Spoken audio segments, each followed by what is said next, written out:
오전에 찬송의 제사가 있고 또 선행의 행함의 제사가 있다는 것을 봤죠. 본문 히브리서 13장 15절에는 그러므로 우리는 예수로 말미암아 항상 찬송의 제사를 하나님께 드리자. 이 찬송의 제사는 이는 그 이름을 증언하는 입술의 열매니라. 찬송의 제사는 하나님의 이름을 증언하는 입술의 열매다. 노래하는 거다는 거죠. 입술로 노래하는 거다. 하나님이 이런 분입니다. 이런 일을 하신 분입니다. 하는 것을 노래하는 것. 이게 찬송의 제사. 말로 하는 거죠. 그리고 16절을 보면 오직 선을 행함과 서로 나눠주기를 잊지 말라. 하나님은 이 같은 제사를 기뻐하시느니라. 선을 행한 선행, 또 나누어주는 것, 이것도 제사라고 하죠. 하나님이 기뻐하시는 제사라고 합니다. 앞에서는 입술로 하는 제사, 찬송의 제사, 여기서는 행함의 제사, 선행의 제사이죠. 찬송의 제사는 입술로 하는 것이고, 요 선행의 제사는 행위, 행동으로 하는 거죠. 그러니까 이게 찬송을 할 때도 입술로는 하나님을 바르게 찬송해도 행함에 가서 전혀 달라버리면 하나님 찬송합니다, 찬송합니다 하는 것이 합당할까? 아니라고 했죠. 말과 행위가 같아야 하는데, 그런데 우리 현실은 그렇지 못할 때가 종종 있다는 거죠. 말은 하나님을 믿는데 행위는 전혀 아닌, 이거는 우리 안에 죄성이 도사리고 있기 때문이다. 그래서 어떨 때는 찬송할 자신이 안 생긴다 했는데요. 이럴 때도 예배에 참여하니까 원천적으로 돌아가서 예수 그리스도께서 희생 제사를 드렸다는 그 효력의 토대 위에서 찬송해야 하겠다. 여기 이제 찬송의 제사에서 보았죠. 오전에 그리스도의 대속의 효력을 힘입어서, 다른 말로 하면 그리스도께서 지체로 삼으셨으니까 그리스도의 지체로, 수족으로 노래해야겠다 하는 겁니다. 내 개체로, 내 것으로 그리스도 밖에서 하는 것은 옳지 않겠다 하는 겁니다. 하나님은 언제나 영광을 받으실 분이고 찬송을 받으실 분이니까 내 현실, 내 개체, 이건 뒤로 하고 그리스도의 수족으로 하는 것이어야 찬송이겠다 했습니다. 이게 교회 찬송이라고 했죠. 이 교회의 찬송, 예배 찬송, 요거는 아주 위력이 있습니다. 볼까요? 오늘 앞에서 읽은 시편 8편으로 가서, 이 시편 8편은 다윗의 시인데요. 다윗이 노래한 것이기도 하고 기도한 것이기도 하죠. 이 8편 전체는 창조 세계에 나타난 하나님의 솜씨를 노래했는데요. 특히 연약한 사람을 만물의 장으로 세우신 하나님께 경의를 표합니다. 찬송합니다. 이 사람을 피조물이죠. 우주에 관심을 기울이기보다 이 사람에게 더 관심을 기울이는 하나님을 노래할 만하다는 겁니다. 1절을 보면 우리 주여 여호와 우리 주여 주의 이름이 온 땅에 어찌 그리 아름다운지요. 주의 영광이 하늘을 덮었나이다. 하늘을 덮었다는 것은 하늘까지 울려 퍼졌다는 겁니다. 주의 영광이 하늘까지 울려 퍼졌다, 뒤덮었다는 겁니다. 그 다음 2절, 주의 대적으로 말미암아 어린아이들과 젖먹이들의 입으로, 찬송이죠. 찬송으로 권능을 세우시며 이는 원수들과 보복자들을 잠잠하게 하려 하심이니이다. 어린아이들, 젖먹이들의 찬송으로 권능을 세우신다 하죠. 하나님께서 그렇게 하신다는 건데요. 하나님께서 어린아이들과 젖먹이들의 찬송을 쓰셔서 권능을 세우신다 합니다. 요것이 여기 원수들과 보복자들을 잠잠하게 하려 하심이다 하죠. 하나님께서 어린아이들의 찬송을 쓰셔서 원수들을 잠잠케 하신다 합니다. 어린아이들, 연약한 자들의 찬송은 별것 없고 보잘것없지만 하나님께서 쓰셔서 원수들을 잠잠케 하신다. 이게 찬송의 위력이죠. 교회 찬송은, 예배 찬송은 이렇게 위력이 있습니다. 원수들을 잠잠케 하는, 하나님이 그렇게 하신다는 겁니다. 여기 어린아이들, 이건 성도들을 가리키기도 하죠. 연약한 자들, 성도들이 연약하죠. 한 예를 대표로 들면 구약 당시 바벨론 포로로 끌려갔을 때 성도들, 거짓 성도들 함께 바벨론으로 끌려갔죠. 그런데 거짓 성도들은 바벨론이 살맛나는 세상이 되어버렸습니다. 아, 이것이 우리가 살맛나는 세상이다. 가나안 땅에 있을 때보다 훨씬 더 문화가 높이 향상되어 있었으니까 살맛난 세상이다, 세상을 만났다 하고 거기에 눌러 앉았습니다. 그러나 참신자들은 여전히 예루살렘을 향하여 문을 열어놓고 기도하고 찬송했습니다.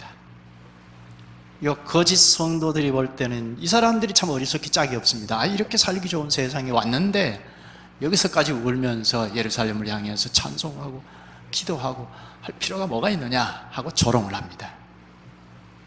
이게 같이 교회를 이루었어도 여기 교회 안에 불신자를 탁 드러내죠.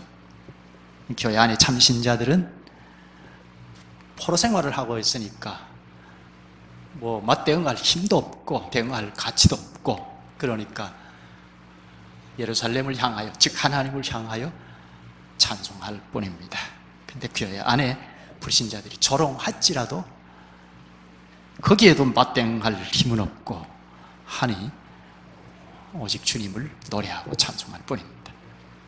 그런 찬송을 하나님이 쓰시니까 원수들을 잠잠케 하시더라. 그래서 본국으로 돌아오게 됐잖아요. 이게 대표 예를 들었는데, 하나님께서 연약한 성도들의 찬송을 쓰셔서 원수들을 잠잠케 하시더라는 겁니다. 여기 어린아이들, 원수들을 대조시켜서 찬송하죠.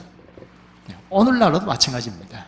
오늘날에도 자기 힘만 믿는 사람들, 자기중심적인 사람들, 이건 교회 안에서도 불신자이죠.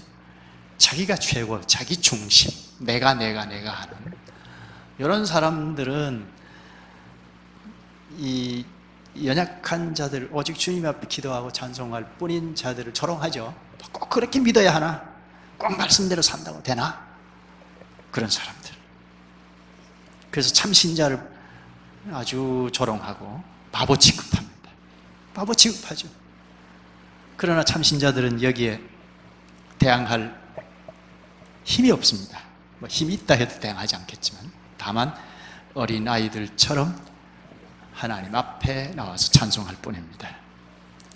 하나님은 이런 찬송을 쓰셔서 원수들을 잠잠케 하십니다. 그러니까 찬송할 만하죠. 합당한 찬송을 할 만하죠. 우리는 이곳에서 찬송하면서 전진합니다.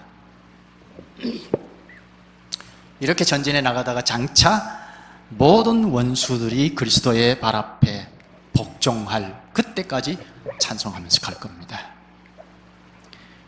원수들이 그리스도 앞에 다 굴복할 그때가 되면 교회가 통일이 될 겁니다. 만국의 교회가 다 통일이 될 겁니다. 이 교회의 통일을 목표하고 우리는 이곳에서 찬송하면서 전진합니다. 지금 오전도 지금도 찬송의 제사에서 우리 자신까지 생각을 했는데요.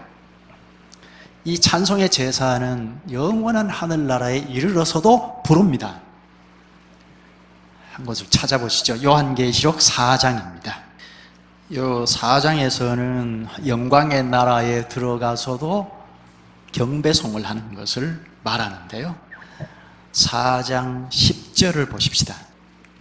24장로들이 보좌에 앉으신 이 앞에 엎드려 세세토록 살아계시는 이에게 경배하고 자기의 관을 보좌 앞에 들이며 이르되 24장로들이 하나님이 주신 영광을 노래하는데요. 자기들이 쓰고 있던 면류관을 여호와의 보좌 앞에 던집니다. 요 관이 찬송입니다. 11절이죠. 찬송하기를 우리 주 하나님이여 영광과 존귀와 권능을 받으시는 것이 합당하오니 주께서 만물을 지으신지라 만물이 주의 뜻대로 있었고 또 지으심을 받았나이다. 이게 찬송인데요. 이게 경배송입니다. 하늘나라에 가서도 온 교회가 통일을 이루어서 찬송하는데 경배송을 부릅니다. 그런데 이 경배송은 우리가 예배 때 이 땅에서 있지만 경배송을 부르죠. 공예배 때 그리스도의 수족으로 경배송을 부릅니다. 그러면 뭐죠? 이 땅 교회에서 벌써 경배송을 부른다는 것, 이거는 저 하늘나라에 가서도 부를 것을 지금 이미 시작한 거죠. 이 땅에서 이미 시작한 겁니다. 이런 교회가 장차 하늘나라에 가서 경배송을 부릅니다. 참 신자들의 연합체인 교회는 연약하지만 그리스도의 수족으로 이 땅 위에서 벌써 경배송을 부릅니다. 이 찬송을 하는 우리는 제사장 성격을 가지고 있죠. 그래서 찬송의 제사라고 했는데 영광스러운 직분자들이죠. 찬송을 합당하게 부르는 자들이 만인 제사장인데 찬송이 결함이 없는 노래로 우리가 결함이 없는 제사장으로, 즉 그리스도의 수족으로 경배송을 할 때 영광스러운 직분자이죠. 원수들이 물러나게 하는 찬송을 부르는 것입니다. 원수들이 볼 때는 보잘것없고 아주 연약하고 대응할 힘도 없는, 그래서 하나님 앞에서 찬송할 뿐인 참 원수들이 볼 때는 어리석은 존재들인 것처럼, 그렇지만 하나님께서 이 찬송을 받으시고 쓰셔서 원수들까지 잠잠하게 하신다는 겁니다. 이 얼마나 영광스러운 직분입니까? 찬송의 제사에 참여한 자는 영광의 직분을 가진 제사장들입니다. 찬송의 제사를 하는 제사장들이 장차 저 하늘 영광의 나라에 들어가서 영원히 하나님을 찬송할 것입니다. 기도하시죠. 자비하신 주님, 주님께서 이 땅에 있는 저희를 하늘의 그리스도와 연합하여 그의 수족으로 찬송의 제사장으로 삼으신 이 영광을 가르쳐 주셔서 감사합나이다. 물론 저희는 주 앞에 도무지 설 수 없는 죄인이지만 그리스도의 속죄의 효력을 저희에게 덧입히시고 죄 없다 하시고 그리스도의 수족이 되게 하셨고 제사장 직분을 주셔서 주님의 영광을 노래하게 하시오니 감사합나이다. 이런 그리스도의 수족인 교회 찬송은 원수들도 물러나게 하는 위력을 가진 찬송이라 저희가 영광의 제사장 직분을 가진 자들임을 늘 의식하고 하늘에 이르러서 경배송을 부를 그때까지 저희 자신을 늘 돌아보게 하시옵소서. 예수님 이름으로 기도하옵나이다. 아멘.